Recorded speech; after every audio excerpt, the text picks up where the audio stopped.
Hi everyone, in this video I show you how I made a giant, massive, huge chocolate donut. And there it is. The recipe for the buttercream I haven't included in this video, but it will be in the link below. Okay, let's get started.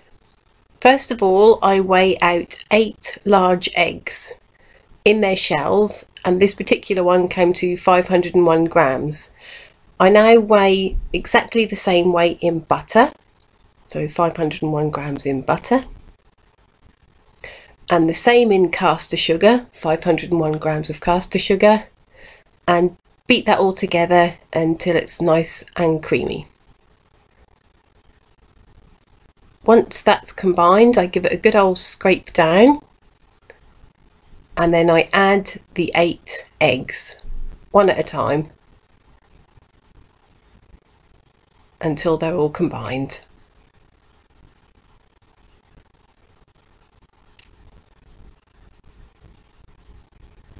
Okay, next up I'm adding a mixture of cocoa powder and self-raising flour.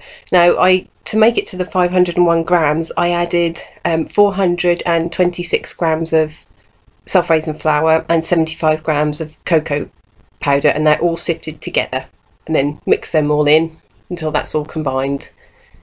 Next step is to take your giant donut pan.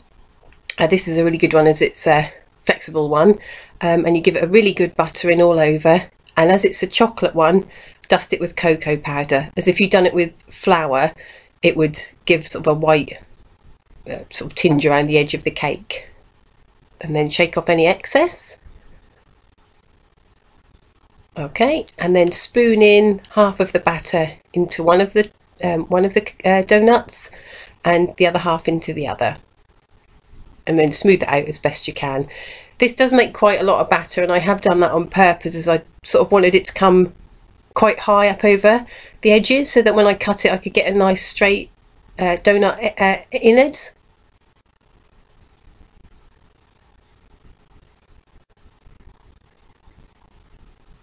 Okay, and there's both of them filled, and they go straight into the oven, and this took about 40 minutes to bake at 180 degrees. Yours might take longer or less depending on your oven. And then once they've been cooling for about 10 minutes I gently peeled the donut case away.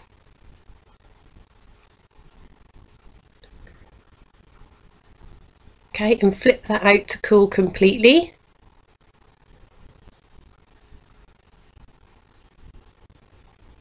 And once they'd cooled completely, I put them back into the donut pan, and then I've used that to help me level the donut. So just cut the excess away until you've got a nice flat surface.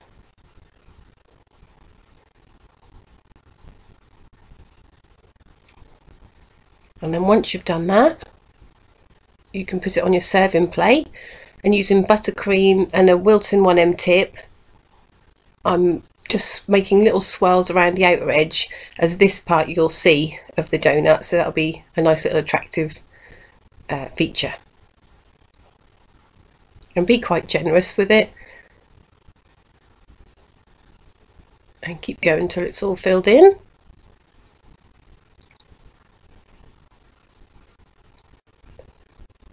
Once that was complete, I then added my own chocolates in the middle, which in this case there were M&Ms and Smarties.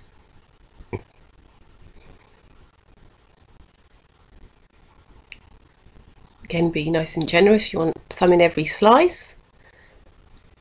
And then pop on the top half of the donut. And then I used a Wilton 2D tip, and I'm making little rosettes starting from the smallest part of the donut in the centre and working all the way around, so they're quite small little rosettes in the middle here.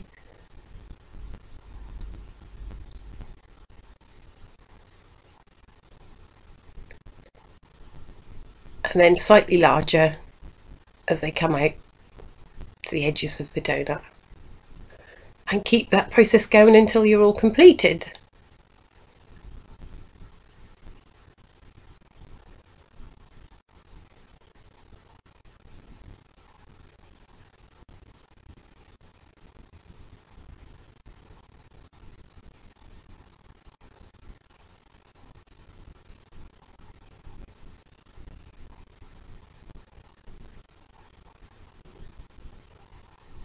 And the final step is just to add a few more of your favourite chocolates, again M&M's, Smarties, and a few Maltesers. Scatter them about until you're happy. This was used as a birthday cake, so it was really lovely and really chocolatey, as the person who had it really loves chocolate, thankfully. And you're done. So I hope you liked it. It's a little bit different for a donut, but it's a nice alternative to just the drips down the sides. So give it a go and check out the rest of my channel. Thanks very much for watching. Bye.